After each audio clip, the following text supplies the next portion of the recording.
Hey everyone, back with part 2 of the spooky Reddit read about the haunted picture frame. So this is a part 2 and episode 58, I believe. So hang in there and you can hear the rest of the I told the spirit to leave, that this was my room and that they weren't welcome there. It actually made me feel better, made the air lighter, and I went downstairs and I ate dinner. When I came back to go to bed, the picture frame was on the ground. This time the fall had broken the glass and the frame pretty bad. I cleaned up the glass, propped the thing by my wall, and chilled in there until I didn't feel afraid anymore, and eventually I went to bed. That night was the first and last time I have ever experienced sleep paralysis. I woke up in the dark, sleeping on my stomach, my face at an angle facing the bathroom door and my desk. I couldn't see the door to my room or the wall where I hung the picture. I was panicked at first. I knew I couldn't move, but I was relieved I had escaped my dream, though I couldn't remember what it now had been. And then I realized I wasn't alone. I couldn't see anything, but I knew I wasn't. I could feel the presence, distinctively male presence, and I could feel the darkness in the room intensify. The shadows cast from the window move on my wall at it/him approached me. I stared at the bedroom door, knowing if I could just move my fingers or my toes, could just jumpstart my limbs into action and I could get away, but I couldn't.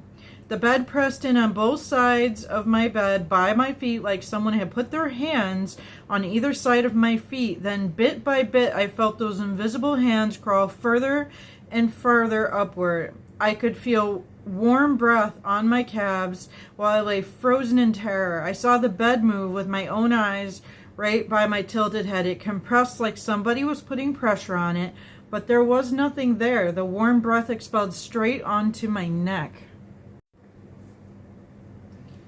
It touched my hip, its hand bigger than the span of my back, bigger than any hand I've ever felt. It wasn't sexual or anything, but it wasn't something pretty close to it. It was possessive. I couldn't see the thing, but I could feel it. I could feel its intent. It didn't feel aggressive or violent, but it felt evil, malicious, and most of all, it felt smug. I think if I had seen its face, it would have been smiling, and that scared me so much that I finally jerked away from its hold, stumbled to the bathroom, to the next bedroom, literally unable to stop screaming until I was down the stairs. My dad and my sister rushed towards me, freaking out, and I burst into tears. I told them what had happened, and when I finally calmed down enough. My oldest sister was quick to say it was just a dream, a scientifically explainable occurrence, but my dad and my little sister were a little more willing to believe it was a ghost. We had grown up hearing scary stories about my dad's haunted house, and we, to this day, are all believers. I threw away the picture a week later, a solid week of sleeping on the couch. I had thought long and hard about it when it started, but it didn't take much deduction to conclude whatever spirit was haunting me was attached to that frame. As I threw it away, I noticed the entire inside of the frame was coated in this sticky, slimy red substance, and it smelled horrible, just like my room had. It was impossible to wash the stuff off, too. It took me a good 10 minutes and a lot of wasted water. Some other creepy stuff happened, even after I moved out, but it was not nearly that bad. And as much as I hate to be that person, as soon as I got interested in Quakerism and became more religious, all of those problems stopped entirely. What I do think is interesting, and this is why I made this post, I moved out of my dad's house with a friend and had to move back in at the start of COVID for about 4 months into it. I became more religious, and it was like a weight was lifted off my chest. At the same time, 3 things happened that I think are worth noting, even though they didn't scare me. The last one I found out today. 1, my dad and his employee turned my old bedroom into an office, and when I moved out in the same week that I started feeling more like myself, Ben, let's call the employee Ben, came down the stairs looking extremely uncomfortable with a stack of papers in his hands. It was a stack of printed paper that had apparently come out of the printer. It was a slideshow my little sister had made for school back in 9th grade. It was printing out of the pages in a loop over and over again. Ben had turned off the printer multiple times, but it just kept turning back on and printing the pages out. Apparently had been doing that all week, and he said it was starting to scare him. But the funny thing is that printer had been broken for almost a year. We could never get it to work or even turn it on, and we even had another printer at this point. My dad just never got around to throwing that printer away. It was also late summer by that point. My sister was just about to enter the 10th grade. 2, so this is the second thing that's happened. Not 5 minutes after he said that, we heard a loud crash and 2 screams from upstairs. While my sister and her friend were in the bathroom, somehow her 50-pound giant mirror had crashed onto the floor and shattered into a million pieces. It had been leaning against the wall, and it would take a lot of strength to knock that thing over. It's not something that happens on accident. Both Ben and the friend left pretty quickly after that, freaked out, though Ben did a better job of concealing it. 3, my dad has had sleep paralysis too. Once and only once. He just told me about it, and as he told me, I got this unsettling feeling. It was within a 2-week period of the mirror incident. So what if I never really got rid of the spirit? What if it followed me, lost its grip on me, and was looking for a new host? My sister is the most depressed she's ever been in her life, just like I had been when I had moved out. I felt like I was going crazy. It's a stretch, but it's worth posting. If you read this to the end, thanks.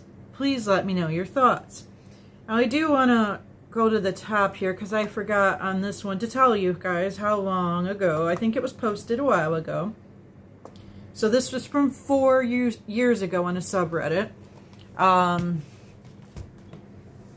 I'd like to know what you guys think of this story. Do you believe these experiences are legitimate?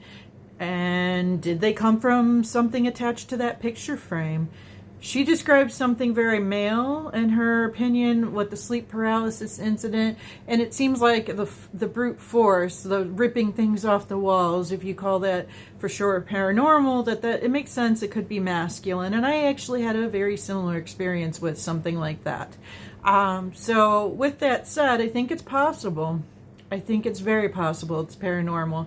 The sleep paralysis, the fact that 2 people experienced it one time in the house is kind of odd, because if it runs in your family and you're having it all the time, that's one thing. But if you're, have one incident within time of another incident that could be paranormal, it's kind of suspicious, right? Like, I'm not sure what to think on this.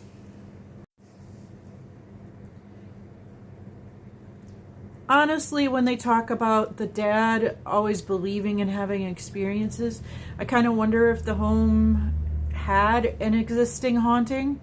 And I don't know if the picture frame did or didn't have anything to do with it. There's got to be a reason it was tearing it down. Maybe it just, for some reason, chose to make itself known, and it was mad she wasn't really, recognizing it. I don't know why it was so aggressive, if it really did do the thing with the sleep paralysis and breathing on her and touching her and making her feel uncomfortable. That's pretty bad. So it feels kind of aggressive, definitely, like she said, if that's all true. And, I can see why she would feel that's evil. They might not have been the greatest person. Definitely not leaping out to say that this is some kind of demonic thing.